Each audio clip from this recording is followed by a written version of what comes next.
Nellore city నియోజకవర్గ పరిధిలో రాష్ట్ర పురపాలక పట్టణ అభివృద్ధి శాఖ మంత్రి డాక్టర్ పొంగూరు నారాయణ పర్యటించారు. 16వ డివిజన్ చెక్కులతూము, సర్వేపల్లి కాలువ తదితర ప్రాంతాల్లో irrigation, municipal corporation, revenue, green corporation శాఖల అధికారులతో కలిసి మంత్రి పర్యటించారు. క్షేత్రస్థాయిలో స్వయంగా మంత్రి పారుదల కాలువలను పరిశీలించి ఆయా పరిసర ప్రాంతాల్లో పర్యటించి అక్కడ ఉన్న ప్రజలతో మాట్లాడారు.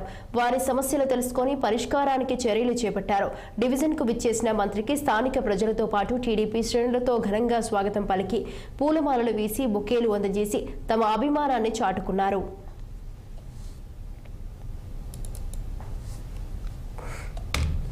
ఈరోజు నెల్లూరులో అటు ఇరిగేషన్ అధికారులు,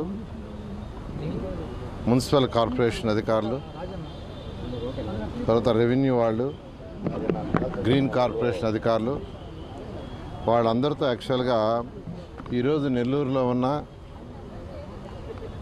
కెనాల్స్ మెయిన్గా, అంటే నెల్లూరులో మీకు అందరికీ తెలుసు సర్వేపల్లి కెనాల్ ఒకటి నెల్లూరు సిటీ మధ్య నుంచి పోతుంది. అది కాకుండా రామిరెడ్డి కెనాల్ అని, ఉయ్యాల కాలువ, ఇలా మల్లప్ప కాలువ, ఇట్లా అనేక కాలువలు ఉన్నాయి. ఇవన్నీ ఎప్పటి నుంచో ఫామ్ అయినాయి, ఇప్పుడు కాదు. నెల్లూరు చెరువు ఫామ్ అయిన ముందు నుంచి ఫామ్ అయినవి. అయితే 2015లో వచ్చిన వరద వల్ల యాక్చువల్గా దాదాపు ఫస్ట్ ఫ్లోర్ కూడా మునిగిపోయింది.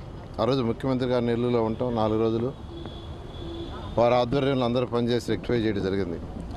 అటువంటి పరిస్థితి మళ్ళీ రాకూడదనే దాంతో ఒక మాస్టర్ ప్లాన్తో యాక్చువల్గా ముందుకు పోవాలని బీఆర్ఎస్ వాకింగ్